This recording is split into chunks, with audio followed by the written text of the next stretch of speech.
பா இப்போ தான் ஜோசியரை பார்த்துட்டு வரேன். பக்கத்து வீட்டுக்காரங்களுக்கு கிடைச்ச புதையல் எங்கே இருக்குன்னு தெரிஞ்சுக்க சில பூஜைகளை பண்ணுமா. அதுக்கு கொஞ்சம் காசு தான் செலவாகும். பக்கத்து வீட்டுக்காரனுக்கு புதையல் கிடச்சிருக்கா? ஆமாம், உனக்கு எப்படி தெரியும்? அவங்க இப்போ தான் கார் வாங்கினாங்க. ரீசெண்டாக வீடு கட்டி ஹவுஸ் வார்மிங்கும் பண்ணாங்க. ஹாஸ்பிட்டல் போயிட்டு வரும்போது கூட சிரிச்சிட்டே வராங்க. ஹார்ட் ட்ரீட்மெண்ட் பண்ண 18 லட்சம் ஆகும்னு கேள்விப்பட்டேன். அப்போ கூட சிரிச்சிட்டே வராங்க. அப்போ கண்டிப்பாக புதையல் தான் கிடச்சிருக்கு. அவங்க மணியை கரெக்டாக மேனேஜ் பண்ணுறாங்க. சம்பாதிக்கிற காசை சேவ் பண்ணி வீடு கட்டினாங்க. நல்ல மணி மேனேஜ்மெண்ட் இருக்கிறனால தான் காரும் வாங்கியிருக்காங்க. அதெல்லாம் ஓகே தான். ஆனால் ஹாஸ்பிட்டல் போயிட்டு 18 லட்சம் செலவு பண்ணிட்டு யாராவது சிரிச்சிட்டே வருவாங்களா? அவங்களுக்கு ஏதாவது ஹெல்த் இன்சூரன்ஸ் இருந்திருக்கும்ப்பா.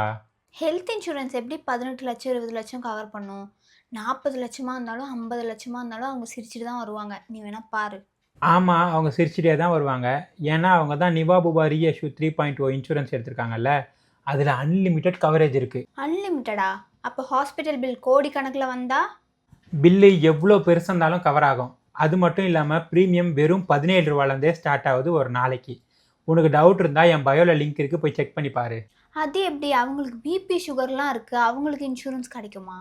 இந்த இன்சூரன்ஸ் பிளானில் சுமார் 145 ப்ரீ எக்ஸிஸ்டிங் டிசீஸுக்கு டே 1லேருந்தே கவர் ஆகும். நானும் நம்ம ஃபேமிலிக்காக ஏற்கனவே எடுத்துட்டேன். நம்மளோட பில்லு எவ்வளோ பெருசாக வந்தாலும் நம்மளுக்கு டென்ஷன் இல்லை.